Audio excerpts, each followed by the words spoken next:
A los bonos se les llama, en el lenguaje técnico, instrumentos de renta fija, no porque el cupón que paga un bono sea fijo, sino porque es un instrumento que es deuda y periódicamente se ve en la obligación de pagar una renta. Por eso le llaman renta fija. A diferencia de las acciones, que son renta variable, porque los dividendos no es un compromiso de pago, como si en el caso de los bonos, los cupones, ¿no? En los bonos, en las acciones, los dividendos pueden pagarse en un periodo y no pagarse al siguiente periodo. Todo depende de cómo la Junta General de Accionistas lo disponga. Y por eso se le llama renta variable. Pero los bonos son deuda y por ello son renta fija, no porque el cupón sea fijo, ¿no? Eso hay que dejar en claro. Vamos a ver cómo son tanto la clasificación de los instrumentos de renta fija, ¿no? Que voy a tratar son instrumentos de renta fija que son de naturaleza obviamente no bancaria, ¿ok? Eh, porque la banca no emite bonos, no emite, mejor dicho, no es el mercado, no es que no emita, sino que la banca no es el mercado, ¿no? Y no es el instrumento. Entonces, la renta fija se puede encontrar en el mercado de dinero y se puede encontrar en el mercado de capitales. Como ustedes ya saben, el mercado de dinero se refiere a operaciones o transacciones de corto plazo dentro del periodo anual o dentro de un periodo anual. Y el mercado de capitales es un mercado de largo plazo, ¿no?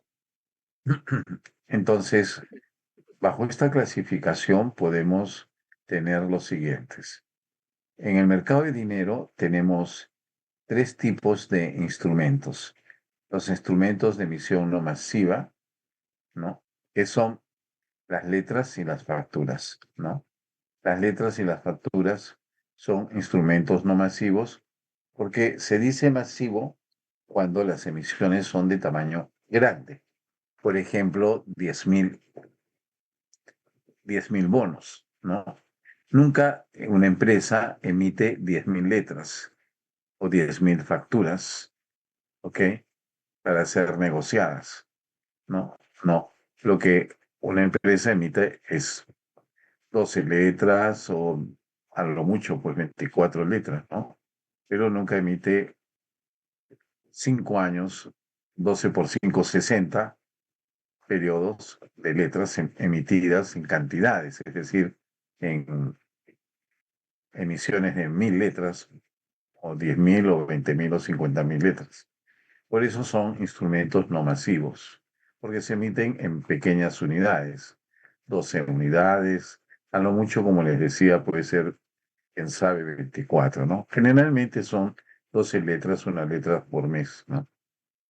Tenemos luego las operaciones de reporte, que ustedes ya han visto, las operaciones repos que vieron en el primer capítulo que leyeron del libro de la bibliografía y que fue material de una práctica. Y después tenemos instrumentos de emisión masiva, ¿no? Los instrumentos de emisión masiva son de dos tipos, ¿no? Los que son emitidos por bancos o instituciones financieras, que se les llama instrumentos de corto plazo, ¿no? O certificados de depósitos, ¿no? Cualquiera de esos nombres. Y los instrumentos de emisión masiva de empresas no financieras se le llama papeles comerciales o commercial paper, ¿no? Son instrumentos de corto plazo que generalmente los emiten las empresas corporativas y en el caso de Perú, Movistar Telefónica, en su momento fue una de las empresas que emitió un número importante de papeles comerciales, ¿no? En el mercado de capitales tenemos las notas que son instrumentos de mediano término, más de un año, van desde más de un año hasta menos de 15 años, ¿no? En el Perú no existen, pero en otros países de América del Sur sí se clasifican a los instrumentos con esas características, ¿ok? Y luego tenemos los bonos, que son instrumentos de largo plazo, de 15 años o más, ¿no? En el Perú, bono es todo aquel instrumento de 13 meses a más, ¿no? De 13 meses a más.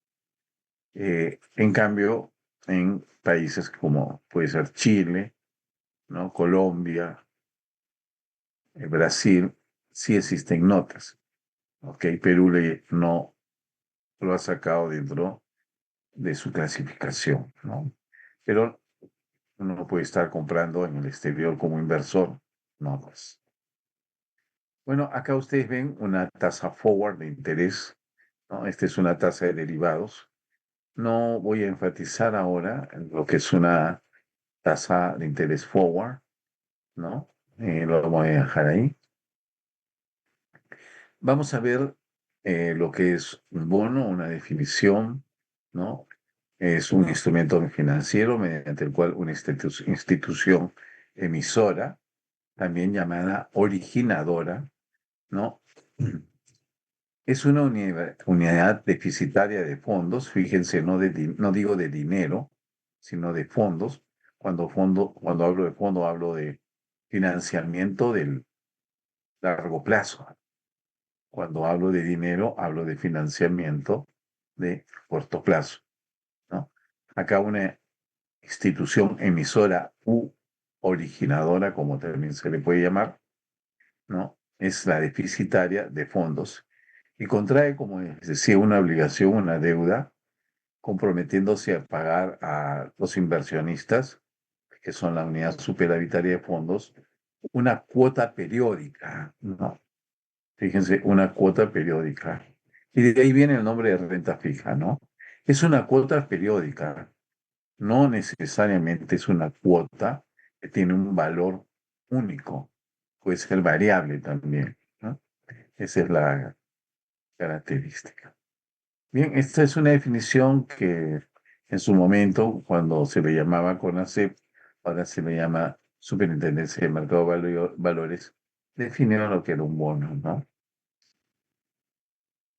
Voy a ver las características del bono ahora y voy a tratar el tema de forma más amplia, ¿no? Acá en esta transparencia ven una ligera o un pequeño formato de lo que se llama el indenture del bono, ¿ya?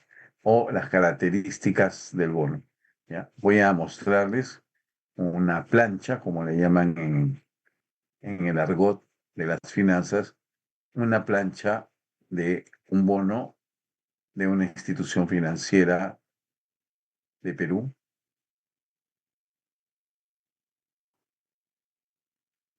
Bien,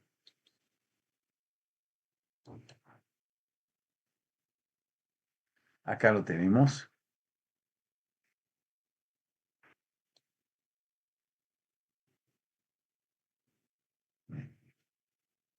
Acá tenemos una colocación de un bono corporativo de naturaleza financiero. Se dice financiero porque quien lo emite es una compañía financiera. ¿Ok?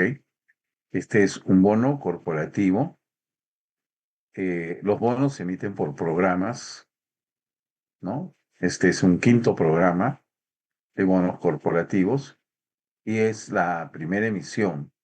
Quiere decir que puede haber varias emisiones en el sentido de varios paquetes dentro de un programa. ¿Ok? Este es el quinto programa, puede tener varios paquetes y se está emitiendo el primer paquete, la primera emisión del quinto programa. ¿Ok? Este programa es por un monto de 100 millones de soles, así se le llama en el Perú, 100 millones, en Estados Unidos se le diría 1.000 millones, ¿no? Acá en el Perú le llaman 100 millones, ¿no? Es una oferta pública porque se hace a través de la bolsa, de valores, ¿no? De bonos corporativos de la compañía financiera que ven acá en el formato. Bien, vamos a pasar a detallar y a describir lo que es esta. A esto vendría a ser una plancha, ¿no? Pero es un resumen de lo que se conoce como indenture. Voy a mostrarles el Excel que tengo para que ustedes vean eh, algunos términos y algunas explicaciones que he venido haciendo.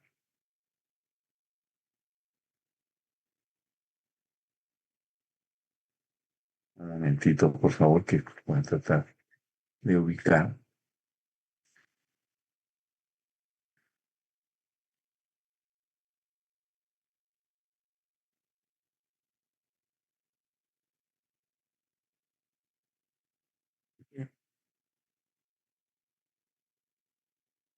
Aquí está. Vamos a continuar viendo lo que es un bono. Estoy ubicando acá la página, ¿no? Es un Excel que tengo donde podría explicarles algo más en detalle este index. Ah, ya, perdón. El indenture, ¿no? El indenture, así se escribe. Eh, Vamos a ponerlo acá.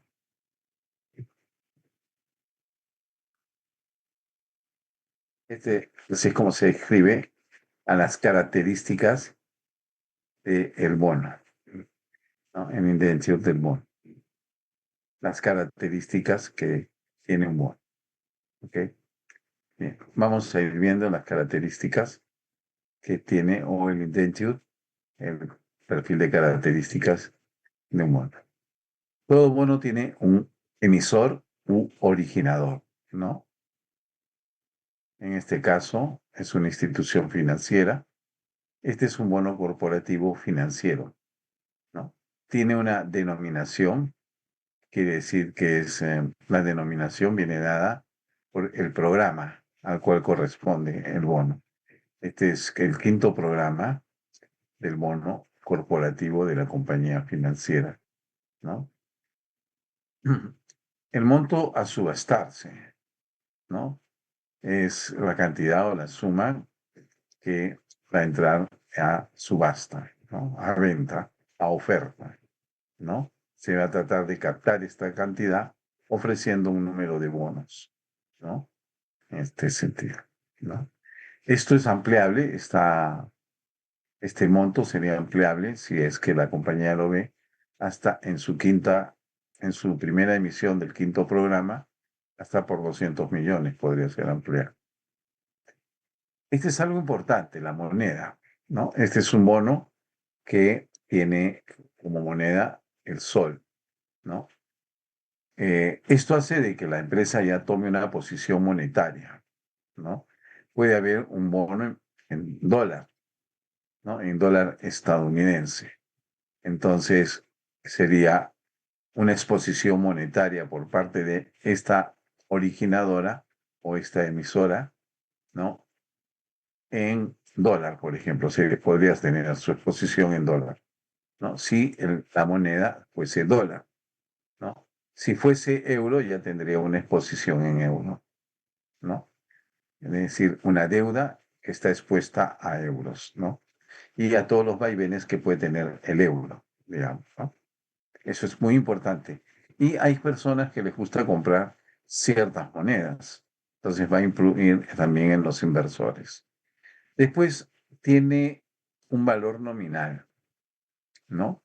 El valor nominal y el valor nominal también le podemos llamar valor facial, ¿no? Valor facial. Valor nominal o valor facial es lo mismo, ¿no? El valor facial, en este caso, de cada unidad de bono serían 10.000 soles, ¿ok? O sea, eh, este monto a subastarse es de 100 millones, pero 100 millones está constituido por un número de bonos. Cada bono está a un valor de 10.000 soles, ¿no? Cada bono, cada uno de los bonos.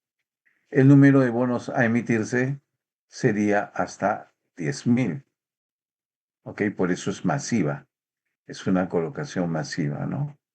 Y si se amplía hasta 200 millones, ¿no? Sería 20.000 bonos, ¿ok?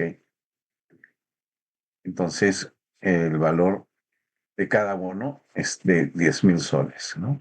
Ampliable hasta 20.000. Esta es una serie, la serie D. Las series en los instrumentos financieros en general hacen referencia a la característica que tiene esta serie, ¿no? Cada serie tiene diferentes características, ¿no? En este caso, esta serie es una serie que por 100 millones está nominada en soles, por ejemplo, ¿no? Y va a tener, como ustedes van a ver en adelante, una serie de características, la serie D, ¿ok? Las características son cada uno de los puntos que ustedes ven acá en este indenture, ¿ok? Bien. Luego, el plazo de estos bonos es de 3 años. Como les decía, en el Perú, los bonos son a partir de los 13 meses, ¿no? Entonces, este bono tiene un plazo de 3 años, contados a partir de la fecha de emisión, ¿no? La fecha de emisión es el primer día de vida del bono, el primer día útil del bono, ¿ok? El precio. El precio del bono es a la par. Acá sí vamos a hablar un poquito más de lo que es el precio del bono, ¿no? Voy a presentar el Excel donde se habla del tema. Bueno, el precio del bono siempre se expresa en 4 decimales, ¿no? ¿No? Este caso, por ejemplo, sería un precio del bono de 0.9597 por debajo de la par, ¿no? La par sería 100, o perdón, 1, ¿no? Pero también se puede expresar en porcentajes, ¿no? Acá tenemos la expresión en decimales, pero también se puede expresar en términos porcentuales, ¿ok? Bien, el expresarlo en términos porcentuales también ayuda, ¿no? Pero, como les digo, más se emplea en el mercado la expresión en términos decimales, 4 decimales, ¿no? Perfecto. Muy bien. Entonces, el precio del bono puede estar, en este caso, está debajo de la par, pero puede estar, el precio puede estar a la par, ¿no? Puede estar, como en este caso, por debajo de la par, o puede estar por encima de la par, ¿no? Que puede estar en 3 posibles situaciones, ¿no? La par es el valor facial, ¿no? La par es el valor facial o nominal, como le decíamos, ¿no? El valor facial del instrumento, ¿no? Bien, continuamos con el indenture, ¿no?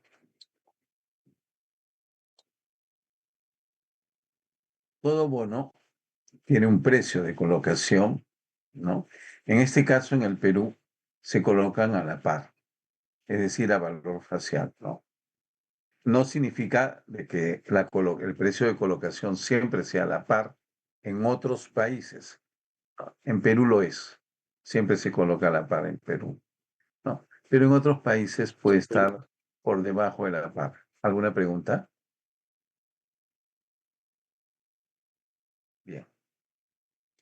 Entonces, en el Perú se coloca a la par, ¿no?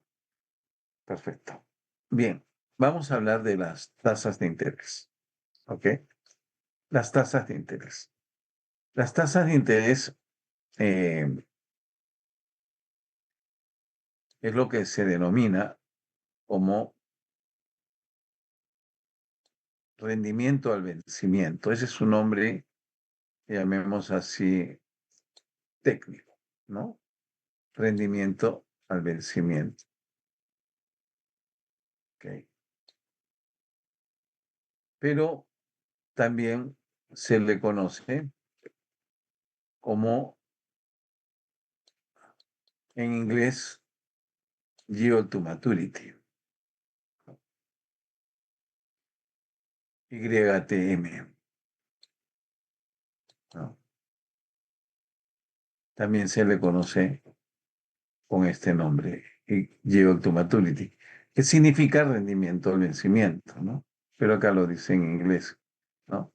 O ITM, ¿no? Si uno lo ve con abreviaturas, ¿no?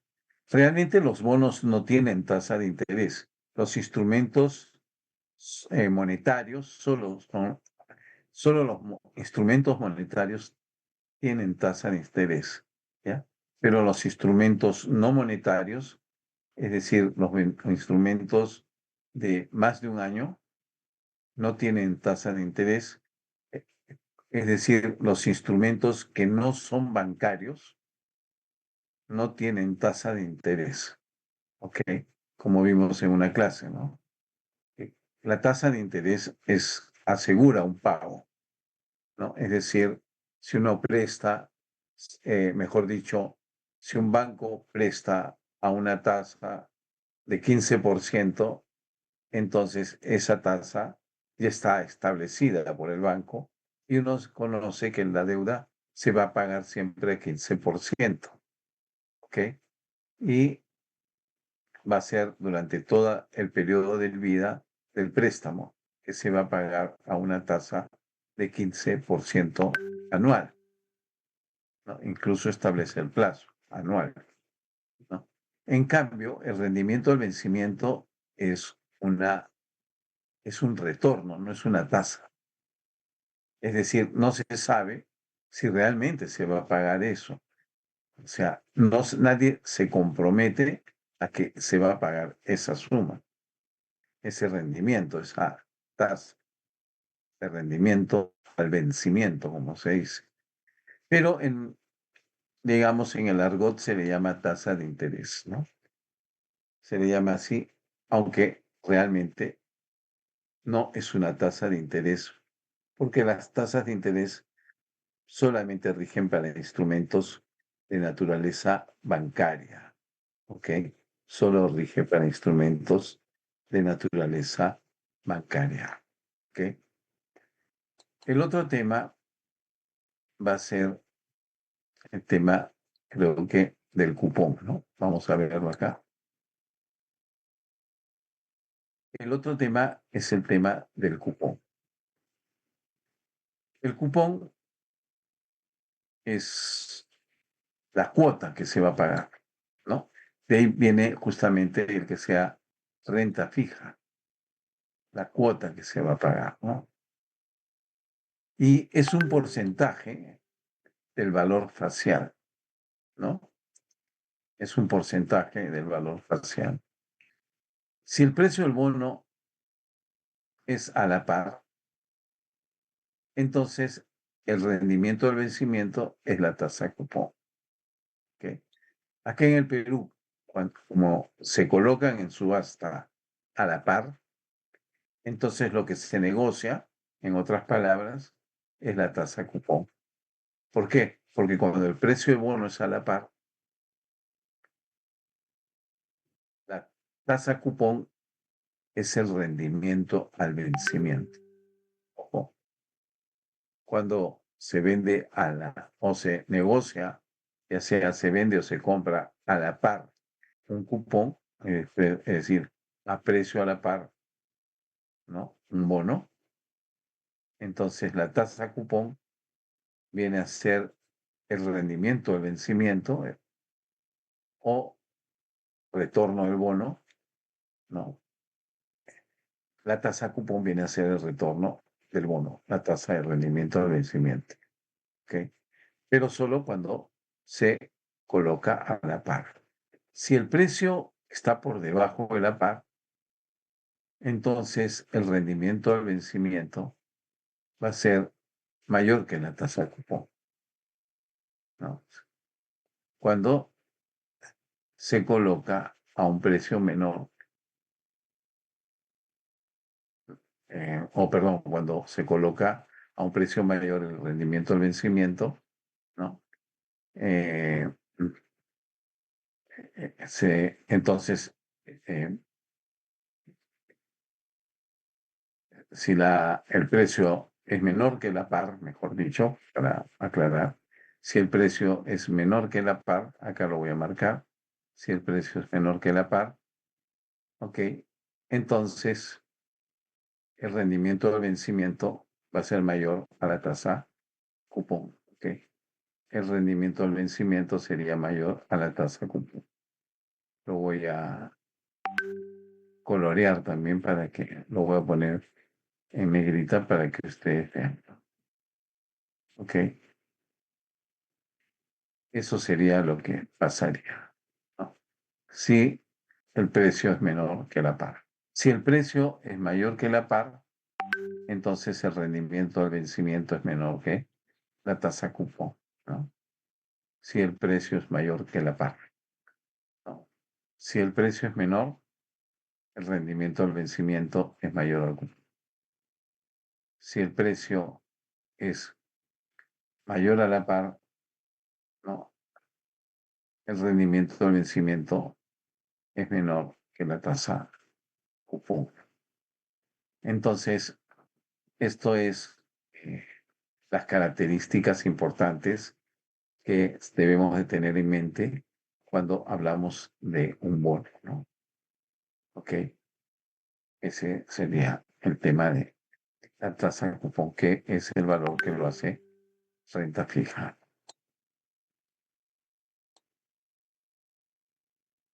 Otro punto es la amortización, ¿no?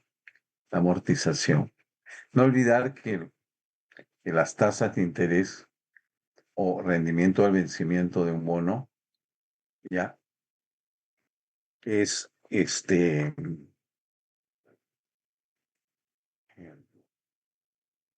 una operación que tiene un plazo, ¿no? Es decir, esa tasa es la tasa para 360 días. Es una tasa para una operación 360 días, ¿no? El año se considera con 360 días, en otras palabras, ¿no? Un año de 360 días. Bien. La amortización es en la fecha, llamemos así, generalmente, no siempre, generalmente em, llamemos así, las amortizaciones de capital, de principal, ¿no? Como también se le llama, la amortización, el pago del principal, generalmente se hacen en periodos que son en la fecha de redención, cuando finaliza su horizonte de vida. Cuando el bono finaliza su horizonte de vida, es la fecha de redención y en ese momento se suele pagar, ¿no? El 100% del principal o capital, ¿no? El 100% del principal o capital, ¿ya? Cuando es así, ¿no? Le llaman bono bullet, ¿no? Condición bullet. Acá la voy a marcar para que ustedes vean. Condición bullet, ¿no? Okay. Generalmente se trabaja con condición bullet, ¿ok? Pero el término bullet significa en general que los pagos se concentran en determinados periodos. ¿Los pagos de qué? De principal, de capital, ¿no? Pero si los pagos de capital los concentramos en el último día, en la fecha de redención, el último día que vive el bono, en la fecha de redención, generalmente también se le llama bullet, ¿ok? ¿No? También se le llama bullet.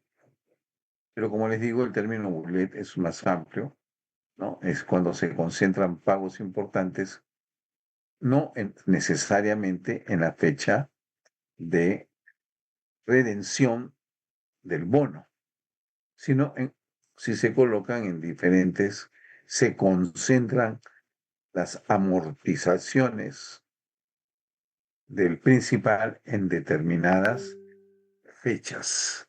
¿Ok? Eso sería la condición ULE, ¿no? La fecha de redención que vamos a ver posterior es el último día del bono. ¿Ok? El último día de vida del bono, ¿no? Fecha de redención. Bien. No sé si tienen alguna pregunta hasta aquí, tienen alguna duda, alguna consulta.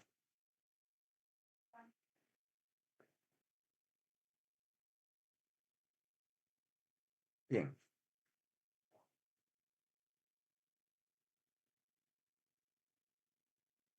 vamos a ver otra parte del indenture, ¿no?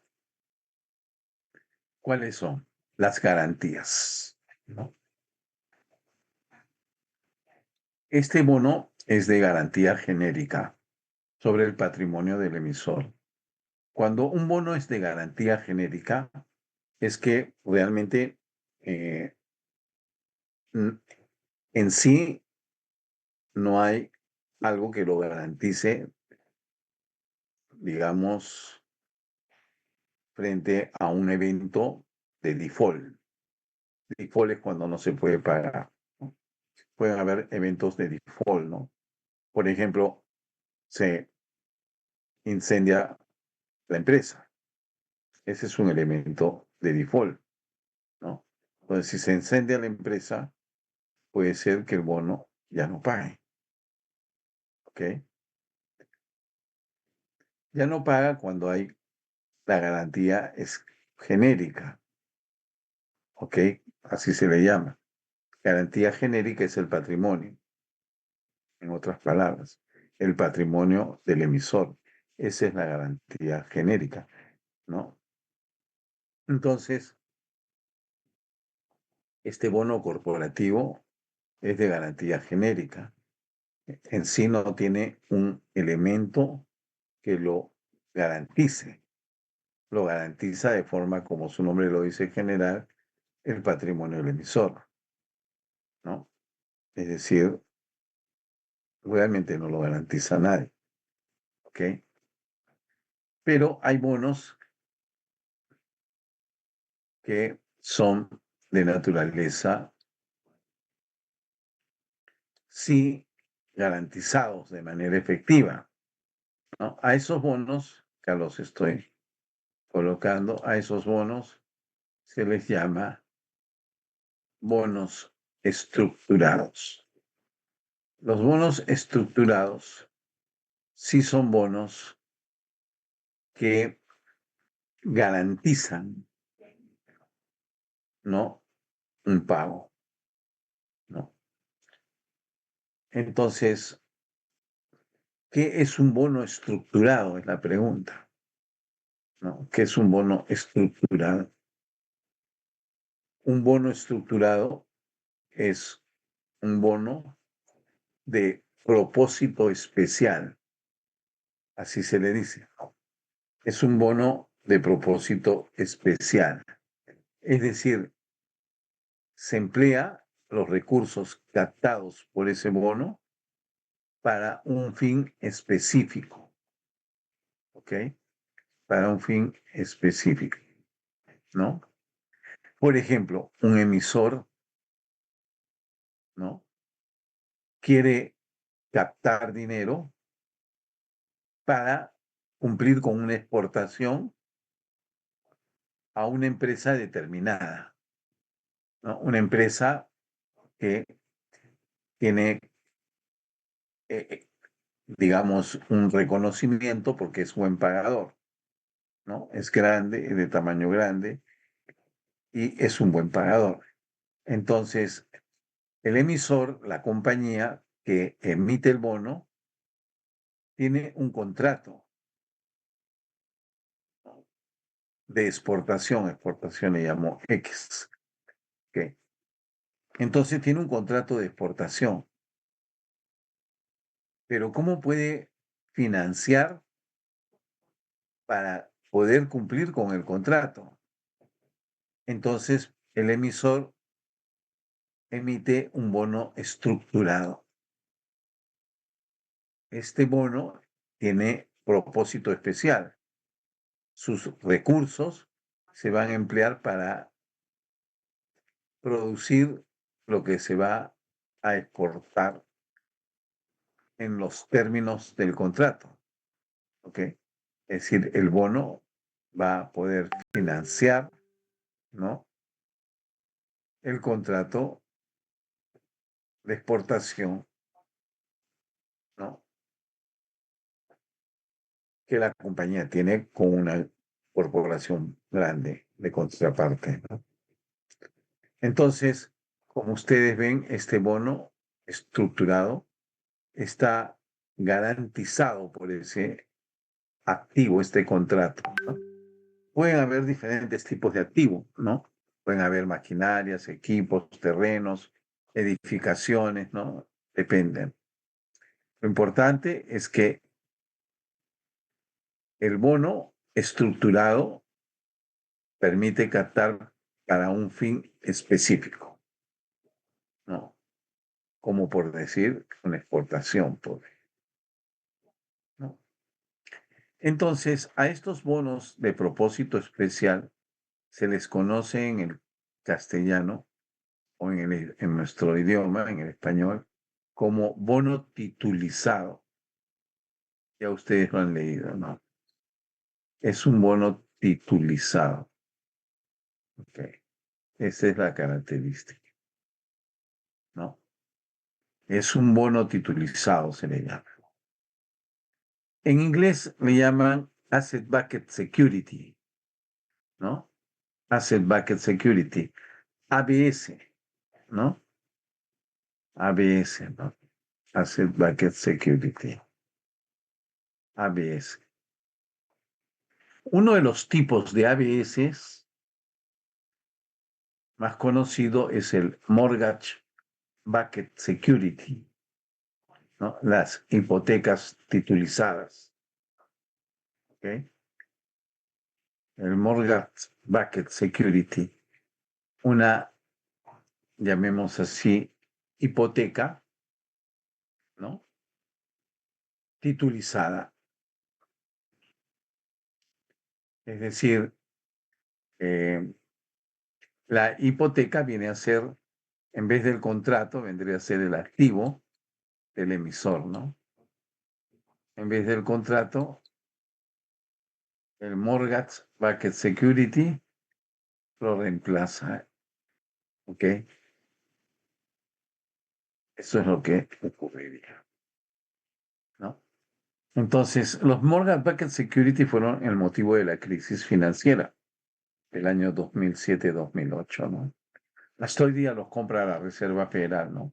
La Reserva Federal compra, eh, ha venido comprando y todavía lo hace en algunas situaciones, ha venido comprándole a dos compañías del sector, llamemos así, vinculado a la construcción, ¿no? A las hipotecas, como le llaman en Estados Unidos, ¿no?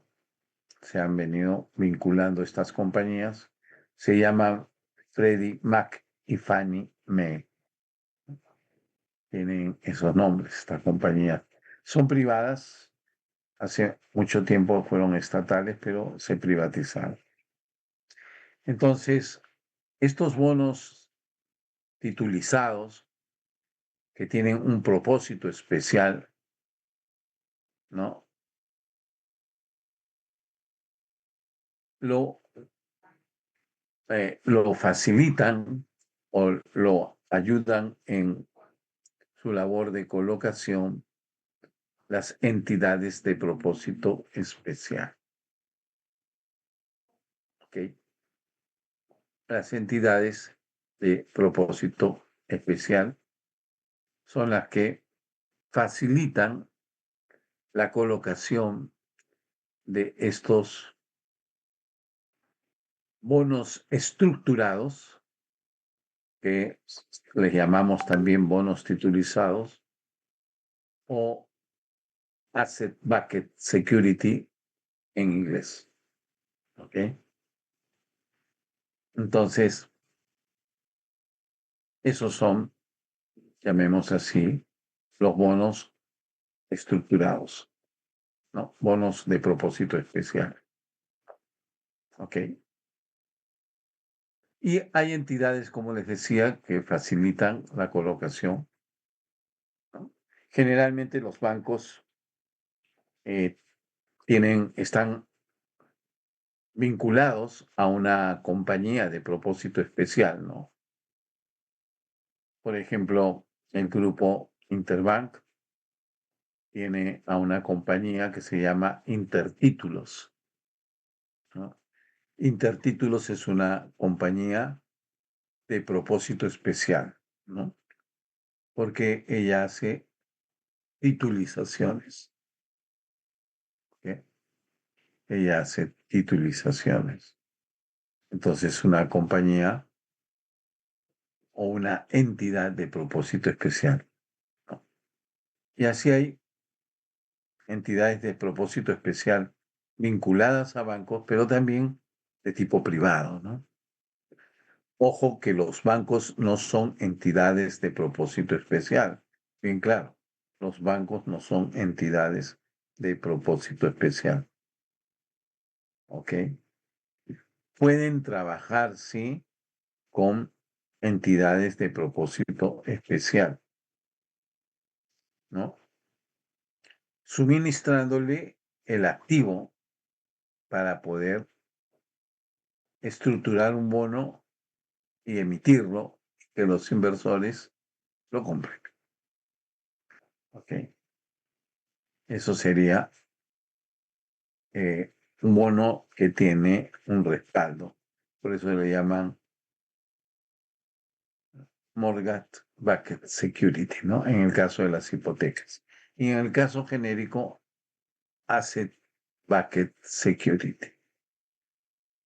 ¿Ok?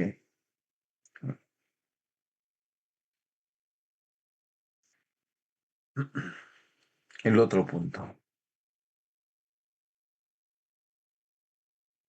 Profesor, Sí, adelante. una pregunta, sobre estos bonos estructurados, ¿quiénes son los principales inversores que los compran?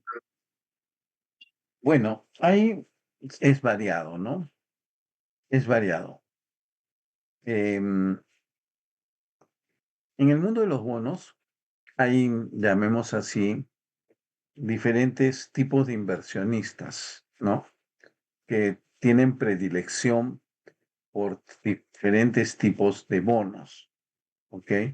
Por ejemplo, ¿no? Hay inversionistas que tienen predilección por bonos LATAM, es decir, de países de Latinoamérica, ¿no? Entonces, estos inversionistas pueden ser fondos de inversiones, pueden ser AFPs.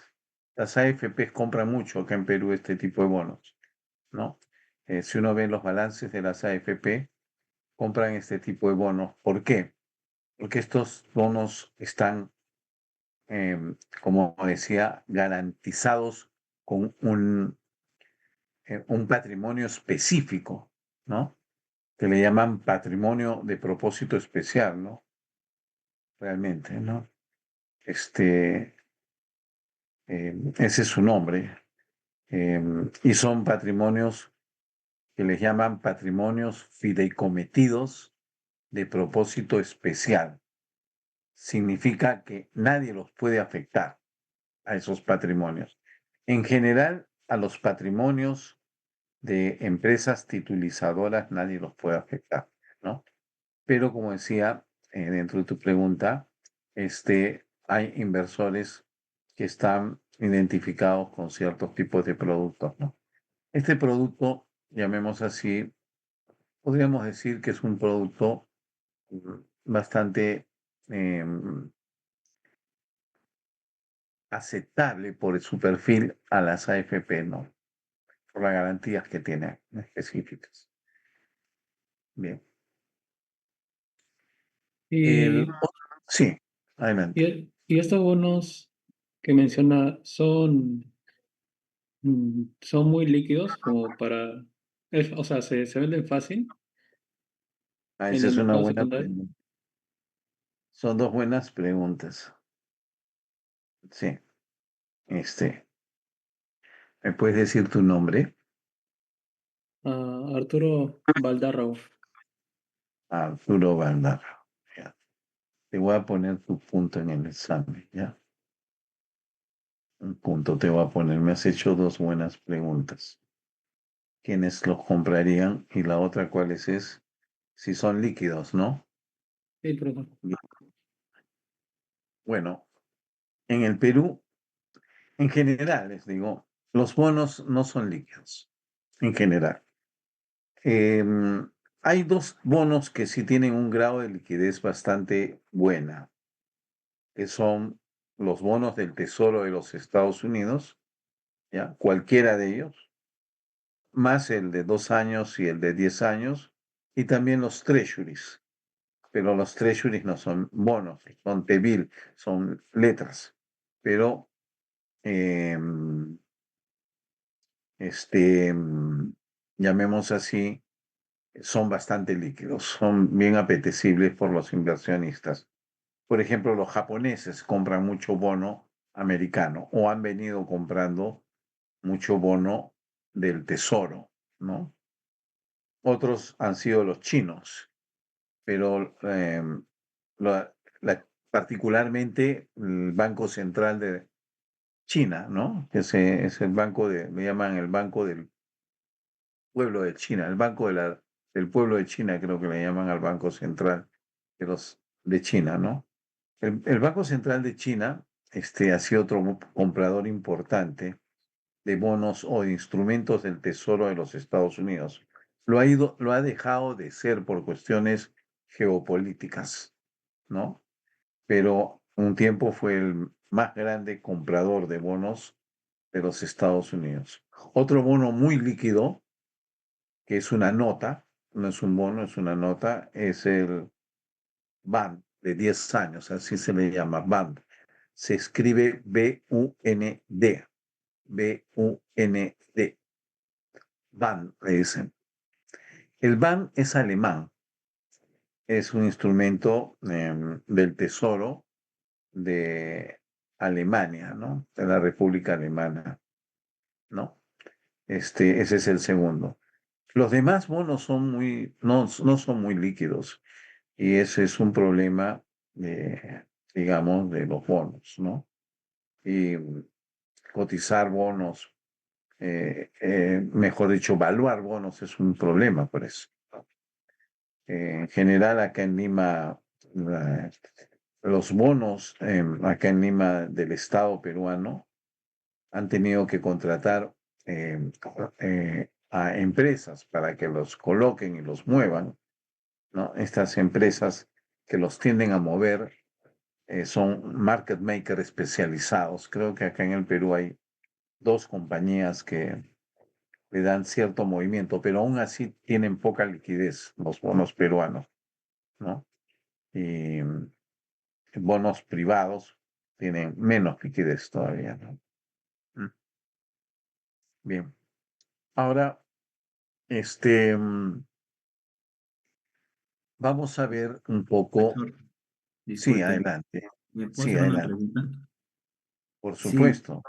hace un momento usted dijo que estos bonos titulizados tuvieron, digamos, un papel en la crisis de 2008. Quería Sí. saber si, actualmente, ¿no? ¿Cuáles son medidas de regulación para ellos? O si las hay, ¿no? No, de hecho que las hay, no. De hecho que están. Lo que pasa es que ¿qué les puedo decir? Algo importante, a ver, voy a utilizar la pizarra de Celia para que poderles explicar mejor. Los mortgage-backed security, que fueron el motivo de la crisis financiera, nacieron un poco de esta forma, ¿no?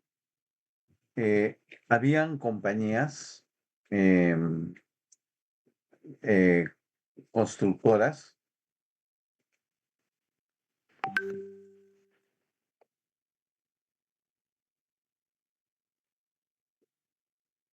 que requerían del banco un financiamiento, ¿no? Acá pongo acá arriba el banco, del banco. Entonces el banco daba préstamos hipotecarios, ¿ok? A estas compañías constructoras.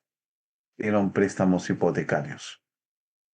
Entonces, en su activo, los bancos llegaron a tener letras, perdón, pagarés, pagaré, pagaré, ¿no? Hipotecarios, que eran los préstamos que el banco le daba a las constructoras, ¿no? Un pagaré hipotecario, ¿no? Entonces, o se los daba a eh, personas que querían, llamemos así, personas que querían comprarle a estas inmobiliarias, a estas compañías, querían comprarles un departamento. Por ejemplo, se construía un, un edificio o se construía una casa. En Estados Unidos hay mucho propiedad horizontal, ¿no? Porque es un país grande. Entonces, las familias querían comprar una casa, había una empresa que se las vendía, pero la empresa no tomaba el crédito necesariamente, hacía que la persona se endeude. Entonces, la persona se endeudaba y tomaba el crédito y le daban un crédito hipotecario que es un pagaré hipotecario, ¿no? Pero este pagaré hipotecario es un pagaré de, que vence en plazos largos, ¿no? 15 años, por ejemplo, ¿no? Porque nadie va a pagar una casa en 3 años, ¿no? Una persona compra una casa y no la va a estar pagando en 3 años, ¿no? Compra un departamento y no lo va a pagar en 3 años, en 5 años. Generalmente sus deudas van a ser de 10 o 15 años, más o menos, ¿no? Mayormente 15 años va a estar. Entonces, ¿qué hicieron los bancos? Tenían ahí dinero paralizado, ¿no? Porque iban a esperar 15 años para recuperar todo el préstamo. Entonces, los bancos hicieron un paquete de pagarés y ese paquete de pagarés se los dieron a las empresas que son entidades de propósito especial, ¿no? Que vendrían a ser titulizadoras, ¿ok? Titulizadoras. Es lo que vendrían a ser en nuestro caso, ¿no? Titulizadoras, ¿no? En Estados Unidos eran empresas en general financieras, ¿no? Que tenían esta situación, en general empresas financieras, ¿no? En Estados Unidos es bastante, ha sido y todavía lo es, bastante liberal en alguna. Entonces, ¿qué hicieron? Estas empresas titulizadoras compraron esos pagarés. Entonces, las empresas titulizadoras tenían estos pagarés, se los compraron a los bancos, ¿no? Y acá desapareció el pagaré, ya lo tenía la titulizadora, ¿no? Y como se lo compró, le entregó dinero al banco. Entonces el banco tenía liquidez. y la empresa titulizadora tenía el pagaré hipotecario. Entonces, estos pagarés, como les digo, se empaquetaban, ¿no?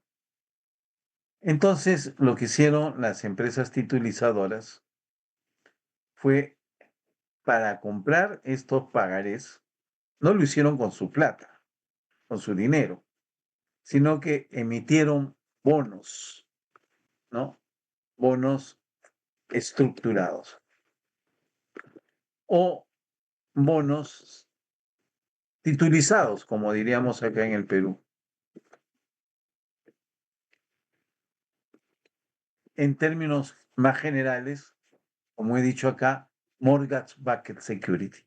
¿Por qué mortgage-backed security? Porque era un bono estructurado que estaba respaldado por por una hipoteca. El security estaba respaldado por una hipoteca, por un pagaré hipotecario, ¿no? Entonces, ¿qué pasó?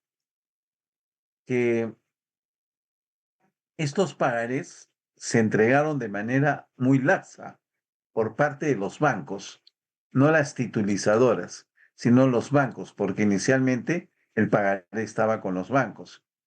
Entonces, se daba préstamos a la persona de manera muy fácil, ¿no? Es decir, había poca, em, diríamos, regulación. Casi la regulación fue inexistente en Estados Unidos. ¿Qué significaba eso? Que al cliente no se le hacía una debida evaluación de riesgo crediticio, ¿no? Entonces, aprobaban pagarés, digamos, a cualquier persona realmente, ¿no? Llegó a aprobarse a cualquier persona.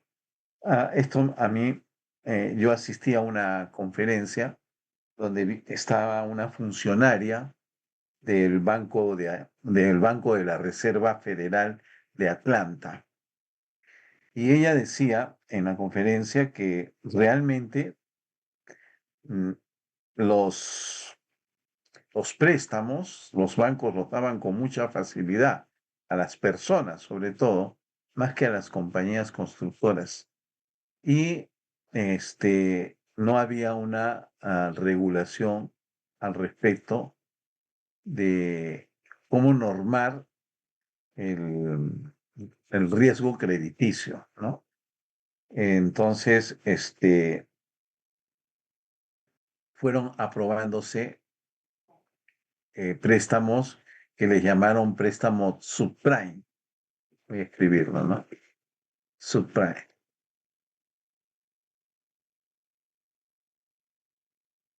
Y ustedes así le llamaban préstamos subprime, es decir, préstamos de muy baja calidad, ¿no? Le llamaron así, préstamos subprime.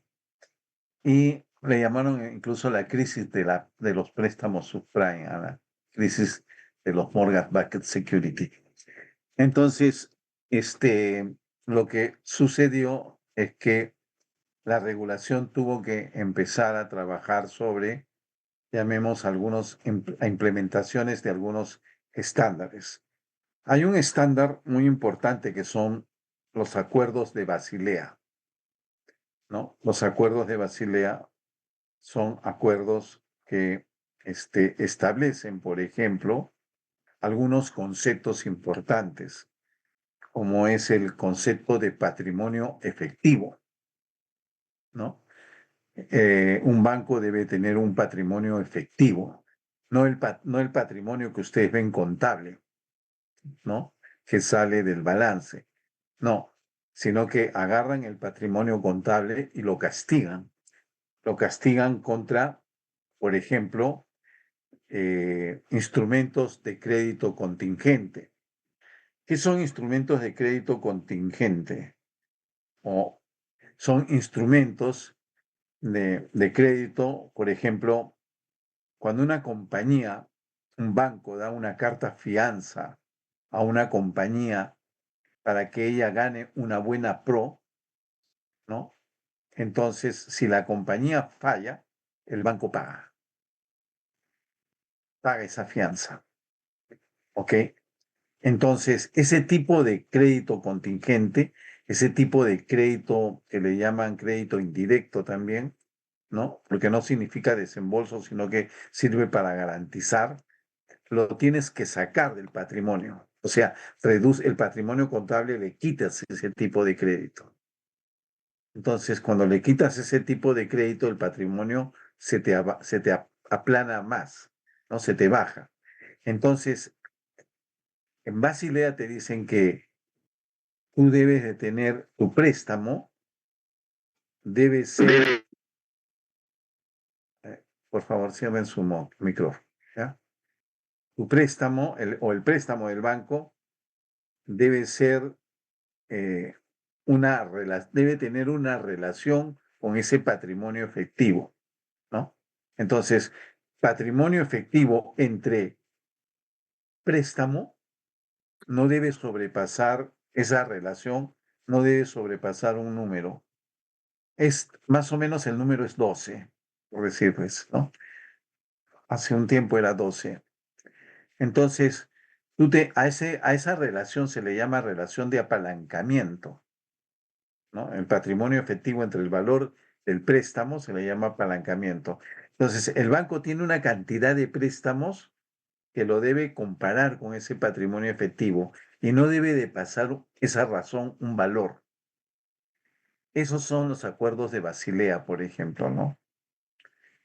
Y hay otras cosas más. Ya, eso no se cumplió en Estados Unidos. ¿Por qué? Porque el señor Alan Greenspan, que fue presidente de la Reserva Federal por 20 años, era un hombre, llamémosle así, liberal en el tratamiento de la supervisión bancaria.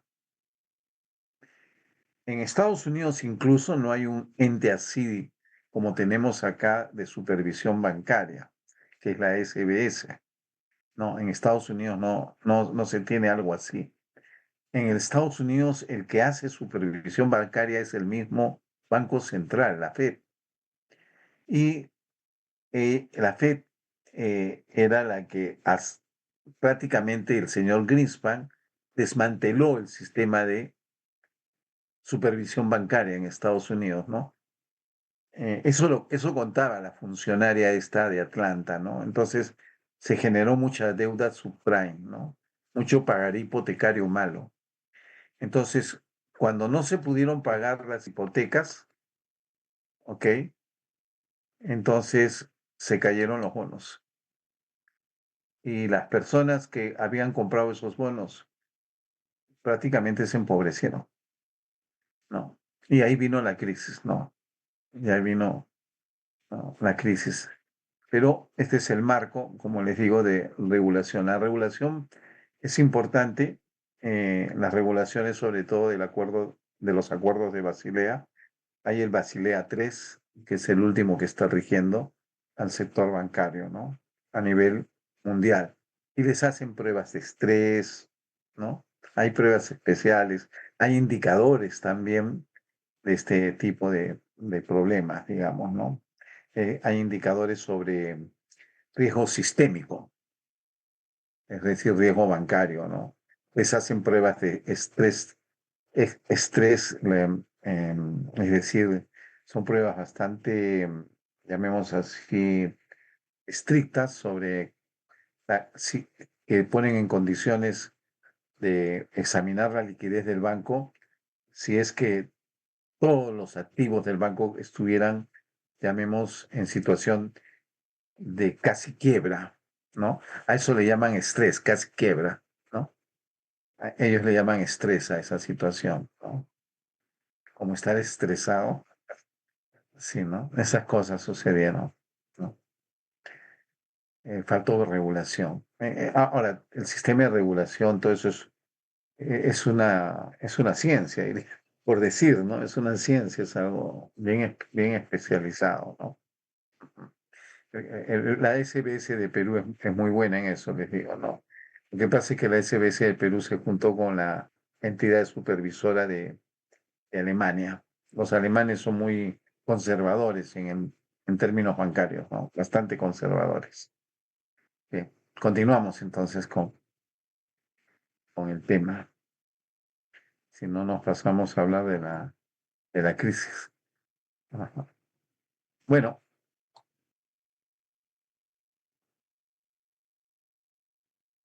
continuando con eso, tenemos que estos bonos son bonos nominativos, ¿no? O sea, llamemos así, como decir, billetes. El billete es algo nominativo, ¿no? Es decir, tiene un valor, tiene una nómina donde está fijado su valor facial, su valor nominal, ¿no? Son indivisibles, negociables, devengarán intereses o generarán un rendimiento, es decir, el rendimiento del vencimiento que vimos en intereses, ¿no? Entonces, esos son, ¿no? Son nominativos y están representados por anotaciones en cuenta a través de Cavalli, ¿no? Cavalli es la caja de valores y liquidaciones de del grupo de la Bolsa de Valores de Lima, ¿no? La Bolsa de Valores de Lima es una compañía corporativa que entre otras tiene a Cavalli, que es la caja de valores y liquidaciones, ¿no? Y lo que ocurre es que eh, los bonos son anotaciones en cuenta, ya no hay bonos, los bonos hoy día ya no son bonos que son tangibles, ¿no? Yo me acuerdo que una vez una persona me pidió una consultoría acerca de bonos del Estado y me trajo sus bonos, su cuponera me trajo, ¿no? Les hablo hace muchos años, ¿no? Y el bono tiene que ser hecho de un papel, porque si no se puede falsificar, ¿no? Es como una moneda, es como un billete, ¿no? Entonces, hoy día ya no es así. Hoy día se anotan en cuenta nada más. Si uno compra 5.000 bonos o 3.000 bonos, lo anotan en cuenta con los códigos respectivos, ¿no? Es decir, con el número de la serie, ¿no? Y uno puede comprar 4.000 bonos y vender 3.000. Y van llevando como un balance, como una cuenta T, pero en forma electrónica, ¿no?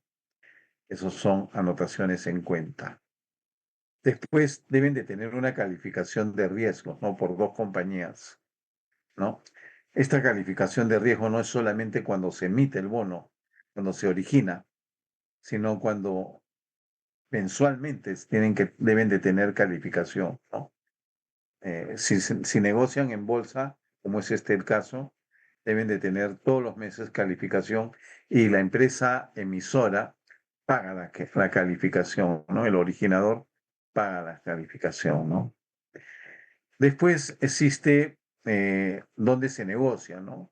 Se negocian en rueda de bolsa, en la Bolsa de Valores de Lima, ¿no? Como les digo, tienen en ese sentido baja liquidez, ¿no? Estos bonos. Son difíciles de evaluar realmente porque hay muchos días que carecen de cotización, no cotizan, entonces tienen baja liquidez.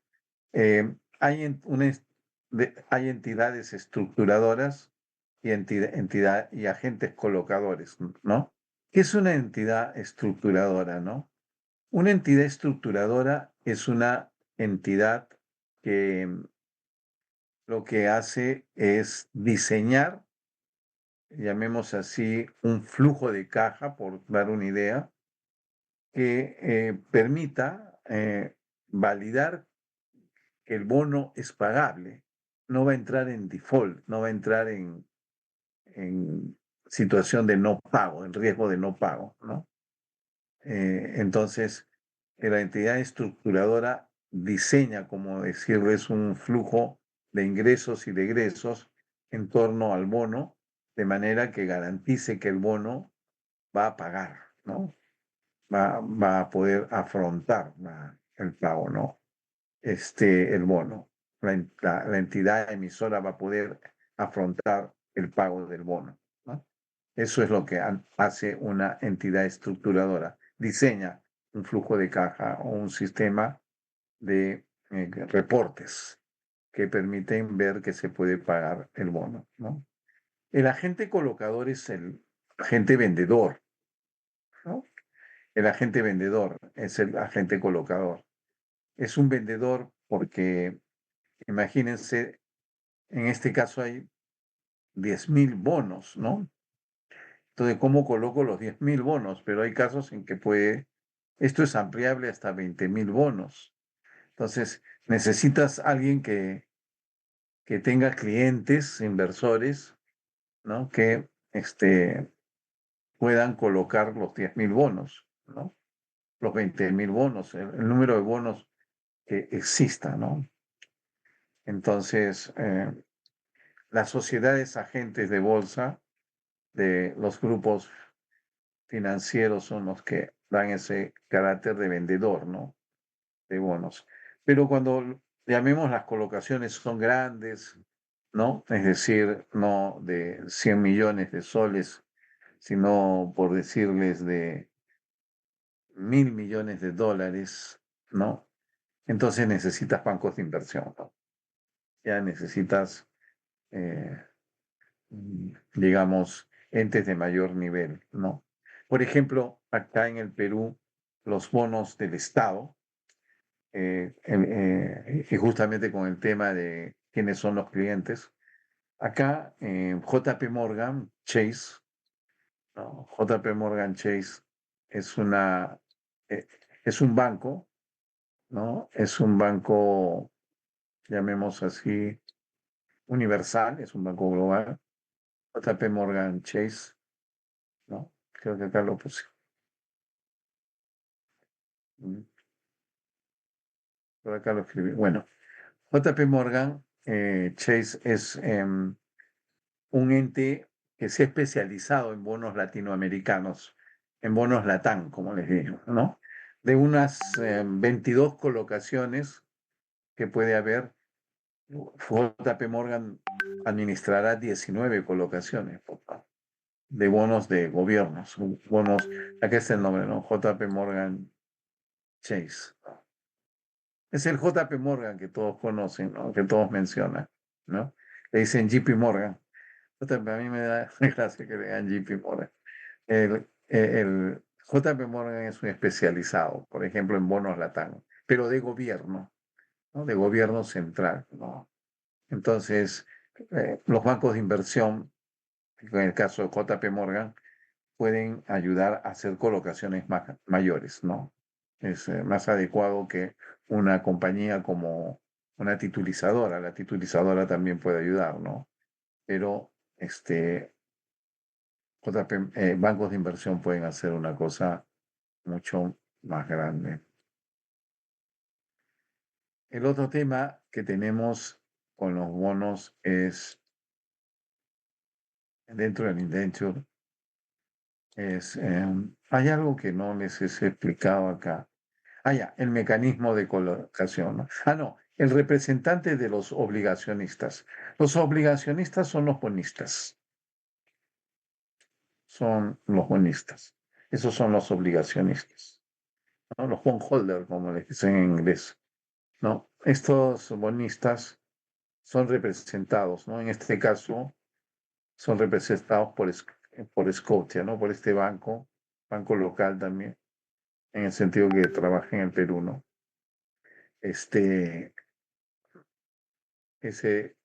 Defiende los intereses de los obligacionistas, ¿no?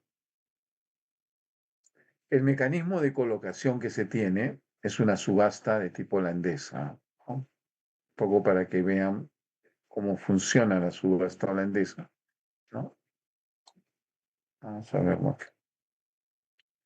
La subasta holandesa es uno de los mecanismos más empleados para la colocación. El propósito es eliminar digamos, la especulación, reducir la especulación y por consiguiente la distorsión de precios que puede darse en el mercado. Supongamos que hay un emisor que quiere 100 millones, como este de acá, ¿no? 100 millones de soles, ¿no? Entonces, hay, supongamos, 4 postores se presentan, ¿no? 4 inversores que están interesados en este tipo de empresa, ¿no? Entonces, ofertan tasas, 9, 7, 6, 5, y por cada tasa ofertan una suma de dinero, ¿no? Cada uno de ellos. Entonces la pregunta es, ¿dónde se fija la tasa de interés? En la subasta holandesa se fija en la menor tasa de interés, ¿no? Entonces, quien se va a llevar una parte importante de la colocación, o en todo caso va a poder comprar lo que él desea, es el que ha fijado una tasa la más baja. Esta es la tasa que el emisor va a pagar, ¿no? Y si es a la par, sería 5%, ¿no? Sería su cupón y su tasa, ¿no? Porque acá en el Perú se coloca a la par. Entonces, él va a poner 30 millones, ¿no? Él estaba ofertando esta tasa y dando esta suma de dinero. Luego va a seguir el que estaba ofertando 6. Va a poner 40, hasta acá son 70. Pero el emisor necesita 100. Entonces, el tercero, el B, estaba ofertando 7%, y 60 millones. Entonces, solamente van a pedirle 30 de los 60. ¿Ok? ¿No? Y con él acabarían, digamos, la colocación, ¿no? Con él se acabaría la colocación. Sumados los 3 serían los 100 millones. Pero a todos se les va a dar la tasa de 5. No se les va a dar la tasa que ellos piden, ¿no? Esa es una subasta holandesa y evita que las personas, los bondholders, quieran presionar hacia más arriba las tasas, ¿no? Esa es la idea, no más arriba. Tratar de que no se distorsione por especulación, ¿no? Es lo que sucede con este sistema de colocación. ¿Ok? No sé si hay alguna pregunta hasta esta parte.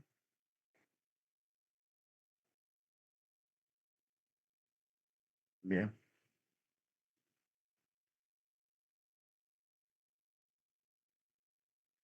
Bueno, hay un periodo de recepción de órdenes, ¿no? De los postores, ¿no? Envían a sobre cerrado la tasa en que están ofertando y el monto, ¿no?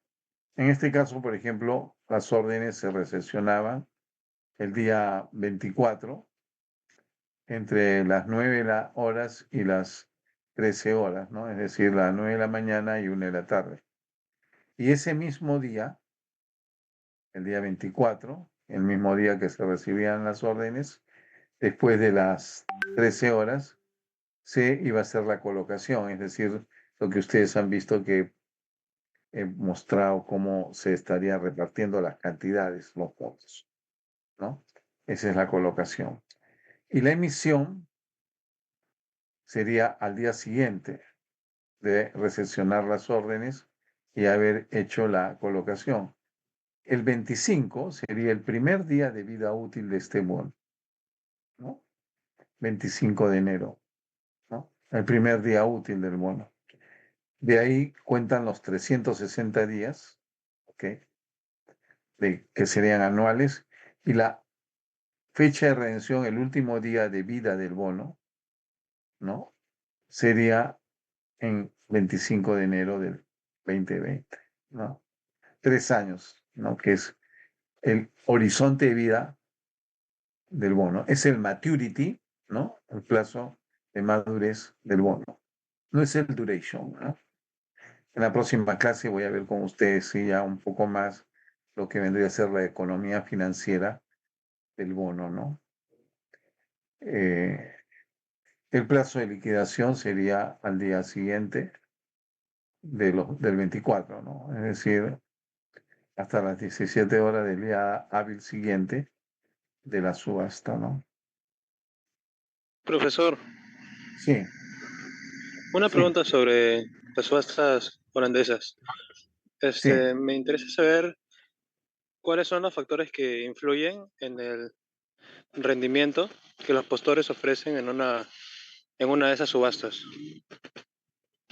¿Cuáles son los factores? ¿Qué es lo Bueno, que los mueve factores. el rendimiento? Ya, Sí, perfecto. Ya, adelante. Muy bien. Bien, los factores siempre los hay, llamemos así, por lo menos de dos tipos, ¿no?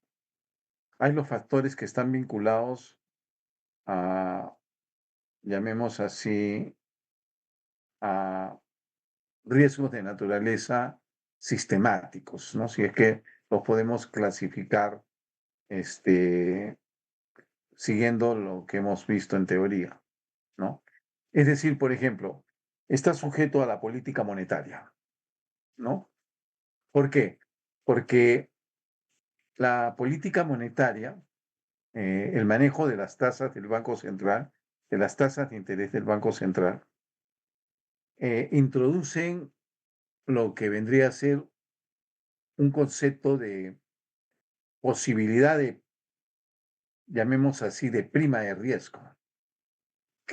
Es decir, si bien ella no contiene en sí prima de riesgo, sí induce a generar una prima de riesgo, ¿no? Por ejemplo, ¿qué pasa si el Banco Central no te quiere bajar las tasas, como está pasando ahora en Estados Unidos, ¿no? En Estados Unidos el Banco Central está reacio, ¿no? A hacer una reducción. Por lo menos la mayoría de los gobernadores, la mayoría del cuerpo de la Fed, del FOMC, más exactamente hablando, del Federal Open Market Committee, que es el que te define la tasa de interés, ¿no? La mayoría de ellos no quiere bajar tasas, están reacios, ¿no? Entonces, ¿qué implicancias tiene eso? La implicancia que tiene es que la gente comienza a especular sobre cuál es la prima de riesgo entonces que hay en la economía americana, ¿no? ¿Cuánto es la prima? Y esa prima va a trascender a valores no solamente de corto plazo, sino de largo plazo.